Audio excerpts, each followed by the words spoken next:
Hola! Toleleche, toleleche.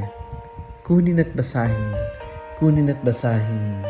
Ako po si Kuya Sam Pagaduan, ang inyong kasama sa ating lumalim at mamunga Gospel Reflection. Ngayon ay June 18, 2026. Ang mabuting balita ng Panginoon ayon kay San Mateo, chapter 6, verse 7 to 15. Noong panahong iyon, sinabi ni Jesus sa kanyang mga alagad, "Sa panalangin ninyo huwag kayong gagamit ng napakaraming salita gaya ng ginagawa ng mga hentil. Ang akala nila'y pakikinggan sila ng Diyos dahil sa dami ng kanilang salita. Huwag ninyo silang tularan, sapagkat alam na ng inyong Ama ang inyong kinakailangan bago pa ninyo hingin sa Kanya. Ganito kayo manalangin. Ama naming nasa langit, sambahin nawa ang pangalan mo. Ikaw nawa ang maghari sa amin. Sundin nawa ang iyong kalooban dito sa lupa at sa langit.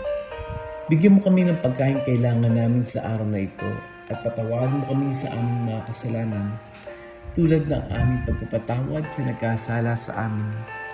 At huwag mo kaming iharap sa mahigpit na pagsubok, kundi ilayo mo kami sa masama. Sapagkat sa iyo ang kaharian at ang kapangyarihan at ang kapurihan magpakailanman. Amen.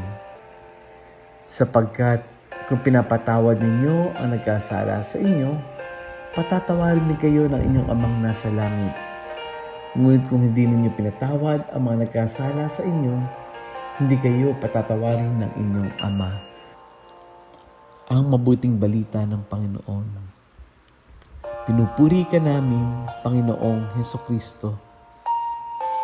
Happy Thursday po sa inyong lahat. Sa gospel natin ngayon, narinig nating sinabi ni Jesus na sa panalangin, huwag kayong gagamit ng napakaraming salita. Akala ng mga hentil ay pinakikinggan sila dahil dito. Hindi sinabi ni Jesus na masama ang paulit-ulit na dasal. Hindi rin niya sinabing maikli lang lagi. Ang punto niya, dapat ang panalangin natin ay hindi performance. Hindi ito paramihan ng salita. At pagkatapos nito, itinuro niya yung Ama namin. Pansinin natin ang pagkakasunod-sunod. Hindi siya nagsimula ng bigyan mo kami, kundi nagsimula siya sa Ama namin. Ibig sabihin, bago ang pangangailangan, meron tayong relasyon. Bago humingi, kilalanin muna natin kung sino yung kausap natin. At sa dasal na ito, tinuturuan tayo ni Jesus ng tamang pagkakasunod-sunod sa puso. Sambahin ng Diyos, hanapin ang kanyang kalooban, humingi ng pang-araw-araw na pangangailangan, humingi ng kapatawaran, magpatawad, humingi ng lakas laban sa tukso. At pagkatapos ng dasal, isang bahagi lang ang inulit ni Jesus. Kung pinapatawad ninyo ang iba, patatawarin din kayo ng Ama. Napakalalim, ano po? Sa lahat ng hiningi, ang binigyan diin ay ang pagpapatawad. Pag-check natin, marami sa atin ay marunong magdasal, pero hindi lahat marunong magpahinga sa Diyos.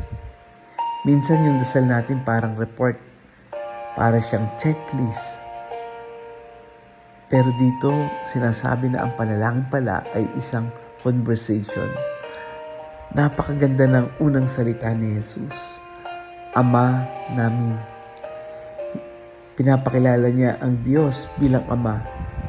Hindi bilang hari, hindi bilang judge, hindi bilang prosecutor, kundi pinakilala niya ang Diyos bilang Ama. At baka may mga taong kailangan marinig ito ngayon. Hindi ka lumalapit sa Diyos bilang empleyado o bilang applicant.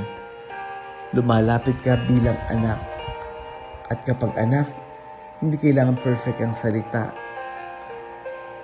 Kaya siguro may mga araw na wala kang masabi kapag kapagod, tahimik, umiiyak. At alam mo, dasal pa rin yun. Kasi ang panalangin ay hindi palaging salita. Minsan ito ay presensya. Minsan, simpleng pag-upo. Minsan, simpleng, Lord, andito lang ako. At may isa pang mahirap na bahagi. Patawarin mo kami tulad ng pagpapatawad namin. Kung minsan gusto natin ng awa, pero hirap tayong magbigay. Gusto natin ng pangunawa, pero sarado tayo. At hindi sinasabi ni Jesus na madaling magpatawad. Pero ang pinapaalala niya, kapag hindi tayo nagpatawad, madalas tayo rin ang hindi malaya. At baka merong isang taong kailangang ipagdasal niya yun. Hindi para balikan, hindi para ayusin agad, kundi para sabihin, Lord, hindi ko pa kaya, pero turuan mo akong magpatawad. Let us pray. Ama namin mapagmahal, salamat dahil tinawag mo kaming mga anak. Kapag gumagawa kami ng routine prayer, ibalik mo kami sa relasyon. Kapag puro kami salita, turuan mo kaming makinig. Kapag mabigat ang aming puso, turuan mo kaming magtiwala.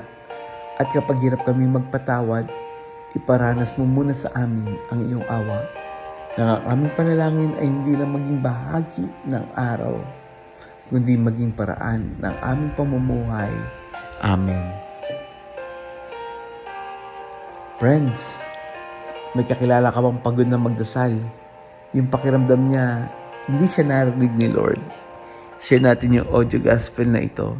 Share natin ito sa ating mga kapitbahay, kakilala, mga ka-GC, kaibigan, classmate, batchmate, lalo na sa kapamilya.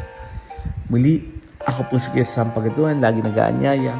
Halina, tayo ay lumalim at mamunga. Lumalim sa pananampalataya at mamunga na mabubuting gawa. God bless us all.